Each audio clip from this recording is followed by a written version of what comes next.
Man, this has got to be a game, the most complete game you can watch right now in college football. Look, before we even talk about Colorado versus Texas Tech, what we just witnessed, man, I was hyped. I think I lost my voice. Bear with me. I'm trying to gain my voice back. But go ahead and smash that like button, hit that notification bell, and make sure you come to this platform for all the updates, the IsmokeHiphop live platform, that is. I'm your guy, DJ Blessed One, the best one. Let's talk about it. Let's talk about it with ESPN and everybody talking about Colorado's been doing good, but a challenge is up ahead. What challenge? The only challenge we ever go through are the announcers, the refs, and ourselves. We're the only ones who can beat ourselves. I think it's clear as day since last year and this year, Colorado is an exceptional team. Only time they get their butts kicked is when they kick their own butts, bro. Let's fast forward. So the game was 41-27. And if you watch the game in the beginning, much like every Colorado football games, the score was 0 by Colorado, and the opponent always scores. And if you're not a real fan, you probably was like, oh, it's over for them boys. It's already like 14-0, 13-0. It's going to be a no-brainer. They're going to get spanked because in the first quarter, we were down by 13 points. Then you ain't been watching the coaching staff. You don't know who Deion Sanders is. You don't know who those Colorado players are. And today was a great day to see a complete team. You don't have to mention Shador's name, Travis' name. Now, Shiloh had a big hit. Shiloh hit that, made Buddy, the tight end of Texas Tech, fumbled. And what got me uncomfortable was how none of the refs, look, maybe he didn't fumble the ball, but we clearly seen him fumble the ball. Did he recover it back on the ground? Maybe he did. But the fact that they didn't even review that play, you know, like Sanders, Deion, that is, he doesn't want to waste one of his flags he can throw. So, you know, to challenge it or whatever. So you're hoping the booth looks at it and challenges it. None again. I'll get to the refs later. I told you about them refs. We always got to play against the refs, never the players, bro. So fast forward to the game, bro. It gets a little bit fast-paced. Now, during the game, I seen the most nastiest fan base you'll ever see on God. It's Texas Tech, bro. Disgusting fan base, disgusting student sections. At the start of the game, they're throwing tortillas everywhere on the field. It looks like total chaos. The announcers, it seems like none of the announcers are ever giving credit or props to Colorado. I understand the announcers are not allowed to have their favorite team. Not allowed, sure. But to see this unprofessionalism on how they're always using themselves to become cheerleaders of any teams that plays against Colorado. I don't know what it is, but I pay attention to every detail. And yes, nigga, everything matters when you're paying attention to this nonsense. But they're throwing these tortillas on the field. And these announcers are talking about it's tradition, it's only tortillas. Nigga, what you mean it's only tortillas? They threw so much on the field, it was interfering with the game. Colorado was clearly upset. Even Deion Sanders, at the end of the first quarter, you know how the on-field reporter gets to talk to one of the coaches. Of course, they're going to talk to Deion because he's the hot ticket right now. They talk to Deion, and Deion is like, do you see what's going on? Not words verbatim, but he's basically letting them know, look at the refs cheating, not calling the proper calls. Look at the fan base being so obscene. And, bro, the absurdity of how they were doing this, and the refs didn't even stop the game to be like, we need to get control of the student sections or the fan base. None of that happened. I'm talking, it's like Jim Crow all over again. And Prime was telling the reporter, like, I don't really want to complain. I'm trying my best not to, but he's basically saying, bro, come on, man. When are we going to actually be professionals here on the field, bro? They started throwing more things after that as the game kept going more. I'm going to talk about that, what they kept throwing else. It was not only tortillas. So fast forward, we start coming back. We start playing exceptionally well. Man, that defense, hold on, gang. This is rest in peace to T'Challa. That's the defense right here, bro. The defense was like some people hate this guy right here. But you know what he represents and you know what he's going to bring. That was the goddamn defense today, bro. Look, I love our offense. Salute to Webster and shout out to Shepard. They scored some nice touchdowns today. You know what I'm saying? Even Travis Hunter. But that defense, I give y'all nothing but credit. Nothing. Honors and respect. Honors and respect for Colorado's defense. Close y'all mouths about Colorado defense. I've witnessed all these trash top 25 teams crumble. Georgia got exposed. We can keep going. Lane Kiffin can't do nothing to Colorado. Miss me with that. I'll be damned if Ole Miss do something to us. We'll dog walk Ole Miss. Yes, I'm talking because I got to see the rest of the so-called talented teams out there. The so-called talented coaches out there. Garbage. And Miami Hurricanes, I love them. But how much times I told you they ain't going to be able to survive, keep having these close call games. Cam Ward, he cool. But nothing can be cool in the pocket like Shedeur. Shedeur been getting hit nonstop. He led the NCAA in sacks last year, and he's leading this year. I think he's still leading. In the first 3 games he was. Maybe it got better because the offensive line got better. But we've been seeing, look, it's one thing we can blame our offensive lines and hold our offensive lines accountable because accountability is the best ability.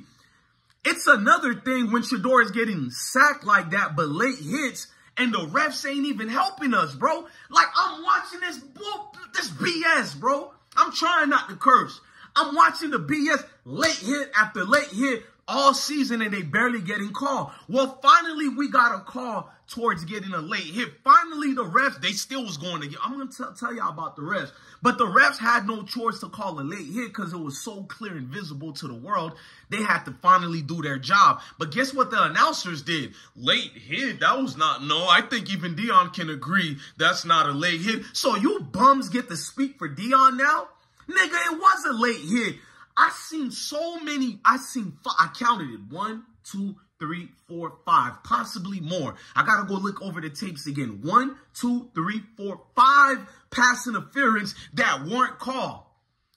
Man, I seen Robert Livingston going crazy, man. That's my love right there, man. Nothing diddy about it. I love Robert Livingston, man. He's a young coach who will be getting a head coach job very soon. Deion Sanders and them might as well say bye to Robert Livingston. Unless Rick George come with some pay and keep. And, bro, he knows how to galvanize his troops and get them going forward, bro. Robert Livingston is that man, bro.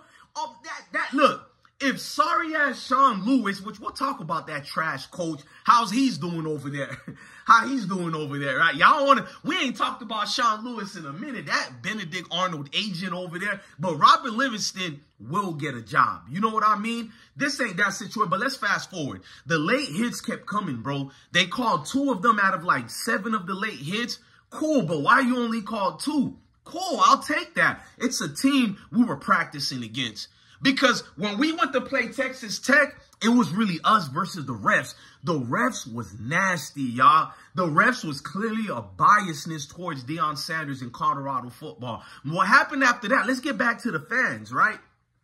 So they went from throwing tortillas or whatever on the field, which you're looking like, how is the refs not stopping the game right now? So what the student sections were doing when they weren't happy with a call or a play by Colorado, they started throwing empty bottles of Gatorade. No, half full bottles of Gatorade so the aerial assault that they're doing towards the Colorado players can actually hit and land. They were targeting the players. Shiloh couldn't take it no more, which he's a better man than me. I would have put hands on somebody. So he's letting the student sections know to stop with that BS. They started saying the N-words and all type of profanities, bro.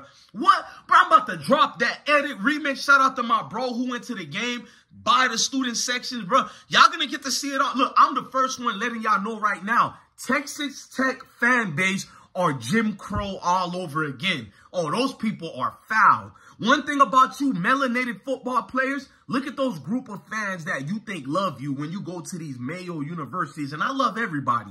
When you go to these Mayo universities, get them mad. If you want to know what they think about you, get any of them mad. It's one thing for them to cuss you out, talk about your talent. This is football. It's another thing of them deliberately attacking you, throwing weapons on you. That's weapons. When you use bottles and fragments and they turn into mist or projectiles or whatever, because they did turn into projectiles. They're flying at a fast rate of speed and they're hitting those players. What, because they have helmet, they should suck it up? Can you imagine if Jackson State University fan base were out there throwing tortillas, throwing Gatorade bottles at players, saying derogatory statement towards people's ethnicity? Oh my God. Look at these ghetto trash. Look at these thugs. But it's Texas Tech, so it's a culture that they have over there. It's tradition. They're allowed to do this. Man, the announcers were disrespectful and embarrassing, bro. The announcers made so much excuses for this. How on God's given earth did none of the officials stop the game? They called so much delay of games on Shador, right? Cool. Why not call a delay of game for the fan base of Texas Tech and investigate what's going on? There was no way, bro. The field looked so trash, worse than when my kids run like a stampede, making a mess in their rooms. It was just complete garbage everywhere. How can anybody play a game of football under those conditions? Now, you're going to call me weak. You're going to call me you're a professional victim. But once again, I implore you to listen to what I'm about to say. If this was Jackson State University, or if it was Florida A&M, North Carolina State, at one of these HBCUs, and our fan base just throws one bottle alone on the field, that's breaking news on ESPN. Just one bottle get thrown on the field. Breaking news on ESPN, the thugs have attacked again. You guys know I'm telling the truth. Everything they say about us, how on God's given earth this wasn't stopped. The NCAA should place sanctions towards Texas Tech. There should be some type of penalty. Deion Sanders in Colorado should be compensated for going to that type of hostile environment. It's one thing to have a hostile environment towards a fan base that don't like you. This is football. It's competitive. I like things like that. I like an anti-fan base. But these fan base, since the beginning of the game to the end, were throwing weapons on the field nonstop. We're doing derogatory statements nonstop. Prohibiting the players from playing, bro. Like, shouldn't all those people in the student sections be kicked out? So I'm here all week. This week, I'm going in on everybody in Texas Tech. It is what it is. You want to play dirty games that, like I told these people, bro, this is deeper than football. It's bigger than football. So Texas Tech fan base, you want to play this dirty game of making this. I'm only going to do this. I can't even say what I want to say on YouTube. You want to make it this? Say less. Everybody getting exposed at Texas Tech. Don't let me find those criminal records. Don't let me find the baby mama dramas. None of that, bro. I don't play none of those games, bro. Because now, if it wasn't obvious to you clowns who are oblivious to what's going on in college football today, who are oblivious to what's going on towards Colorado, you all got to see the biasness towards Deion Sanders. We're 7-2 now. We're 7-2 now. I don't need any of these other excuses. We got to witness the top 25 teams be complete trash. They were trash during the second week of the year. The third week, trash. Fourth week, trash. Fifth week, it got a little bit better. But last week, during that, not last week, 2 weeks ago, you got to see them reverting back to the track. Bro, there are overrated teams that are selected to be in this top 25. What did they do after a horrible year last year to even be in the top 25? I didn't bitch and complain about Deion Sanders in Colorado needs to be in the top 25. I fell back and like, we're going to have to earn it. That's why I enjoy, even if we were number 25th ranked in the top 25, I'm honored by that because we're a good team. But after I've seen all these other teams, bro, I'm not going to be humble. We are not the 20th or 21 ranked team in the nation. We should be top 10, no exception. Top 10. We had the great games versus these other so-called clown colleges. I do not respect Texas University. We dog y'all like the trash y'all is. That's it. We expose who your coaches really are. ESPN having these counterpart arguments talking about how this coach has more experience. Stop with this BS experience garbage. Deion Sanders has debunked and exposed all your trash narratives of coaches being more experienced. How has that worked for all the coaches Deion Sanders ran through? Yes, did he? Yes, did he? Did he do it? Did he? Yes, we just did them up and down all through the field and exposed these clown announcers. Bro, these announcers are brazy, bro. One thing I learned about these announcers, do they got a parlay going something against Colorado? They get so excited as if the team that they're announcing, who's our opponent, they're rooting for secretly, but visibly and upmost in front of the people, they're going to let us see that they clearly are picking and favoring towards the team we're playing against. It's like there's no professionalism. I thought you aren't supposed to be biased when you're commentating on this sports, any sports in general. And they can't hide it, bro, because this is bigger than football. It's deeper than football. Folks are going to stick the code, bro. I'm sticking the code, the G code. We don't cry over here. This ain't no tears over here. We had a beautiful victory, bro. That's all they wrote, folks. Goodbye, hello, good night.